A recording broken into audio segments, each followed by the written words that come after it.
I think that homelessness is so terribly misunderstood. One of my earliest mentors told me one time, run toward that which disturbs you. Many of us avoid that which we find disturbing. If we don't understand it, we prefer to remain ignorant in our misunderstanding rather than to really reach out and try to grasp the truth of what real issues are and grapple with the difficult things. Life was good, you know.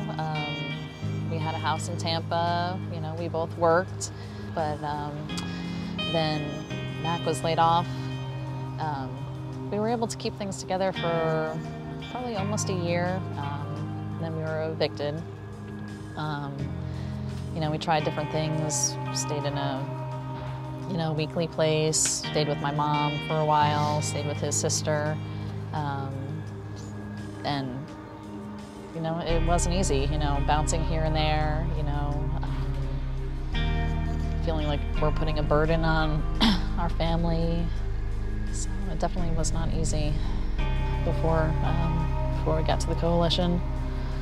When a family walks through our doors, it's one of the more sobering observations you can make, because what you're seeing is a family walk through the doors with everything that they own.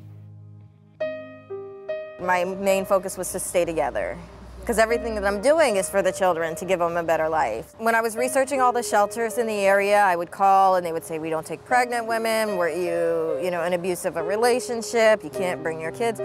I came across the WRCC, and at this point I was done. I was just so embarrassed, and it's a very hard call to make in admitting that you can't take care of your family. And I was gonna wait until like a month or so when I had the baby, and she said, come now. And that time, and I came right away, and that gave me the time to decide that I should be happy to have the baby, and everybody else was just so excited. They didn't see it as a bad thing. That extra time was what made me decide to keep the baby, gave me the strength to know that I could do it. This is a place where people have an opportunity to rebuild their lives, to rehabilitate their lives, and to pursue an opportunity that perhaps they've never had the opportunity to pursue before. I plummeted deep into addiction and kind of wandered about the streets for 10 years.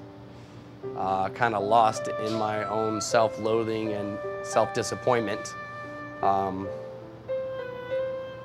until I finally had enough of it. You know, I had said a heartfelt prayer to God, please either check me in or check me out. You know, help me get help at a facility or let me die. When they walk through our doors and they ask for help, we stand there ready, not because they can afford us, not because they deserve it, but because they've asked for it. Some of the life management skills that I learned at the Coalition helped to enable me to be a responsible member of society. I actually think the experience has made our marriage stronger. I mean, we've been through our ups and downs. We've been together almost 14 years. And I think the past, almost 2 years now that we've been on this roller coaster.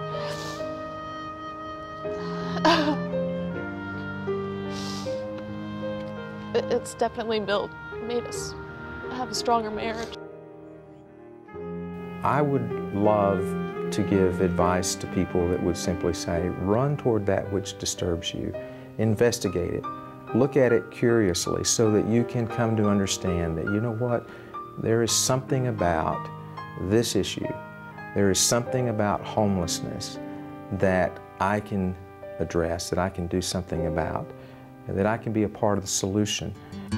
Sometimes life can take a turn, unpredictable. We learn that somehow we forgot our dream.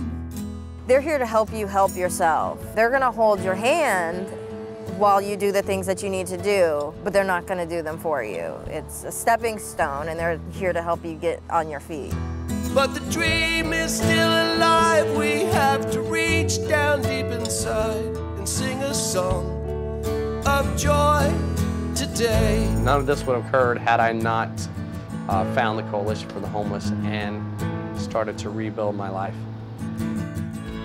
When I look into your eyes, I am quick to realize what's most important in this world. Sometimes it just takes a little bit of help and a little bit of encouragement. You know, in a place like the Coalition, they definitely make the difference for a lot of people. A lasting difference, you know. Help each other and always give. Create a safer place to live. Show the children they are loved. I found a plaque and I hung it right by our door in our new apartment, and it said, "Live for today, learn from yesterday, have hope for tomorrow."